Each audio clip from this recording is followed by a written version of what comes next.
भाई और बहनों, हम बाप के समान है, ये सत्य है। हम कभी भी ये सत्य पर अविश्वास नहीं दिखा सकते। ये सत्य है कि हम बाप के समान है, हमारे हाथ में कुछ नहीं है। मनुष्य बहुत कुछ इस संसार में करता है, लेकिन कौन सी भी क्षण संसार को छोड़ के जाता है। हमारे जीवन में जो कुछ हो रहा है, इसके ऊपर पूरा नियंत्रण जो है परमेश्वर का है। हमें कबूल करना है, हमें स्वीकारना है। घमंड करने वाले लोग परमेश्वर के पास नहीं आते हैं। घमंड करने वाले लोग परमेश्वर को स्वीकार नहीं करते हैं। उनके घमंड के कारण वो परमेश्वर को देख नहीं पाते हैं। उनके घमंड के कारण उन्हें परमेश्वर का ज्ञान नहीं मिलता है।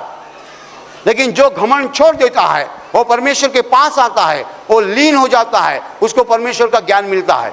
जितने भी लोग आपको मिलते हैं, बोलते हैं परमेश्वर है कहाँ, आपको समझना है कि उनके दिल में घमंड है। जिसने घमंड छोड़ दिया है वही परमेश्वर को जान सकता है। और मनुष्य के जीवन में घमंड क्यों आती है?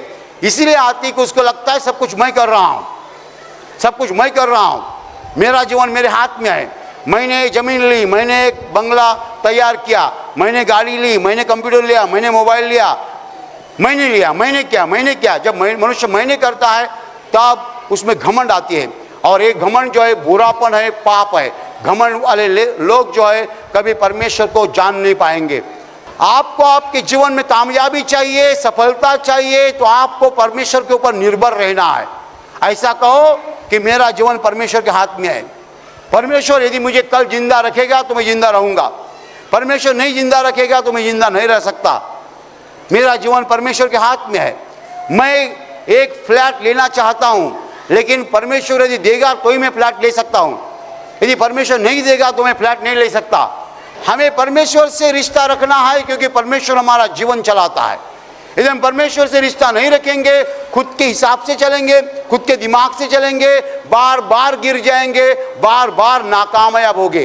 कितने लोग बार बार नाकामयाब हो रहे हैं? इसका कारण वो खुद के ऊपर निर्भर है, खुद के विचार के ऊपर निर्भर है, परमेश्वर के ऊपर निर्भर नहीं है। वो उनको लगता है मेरे जीवन की गाड़ी मैं चला रहा हूं। ऐसे लोग बार बार नाकामयाब होते हैं, बार बार असफल होते हैं। कहाँ भी जाते हैं सफलता नहीं मिलती है उनको।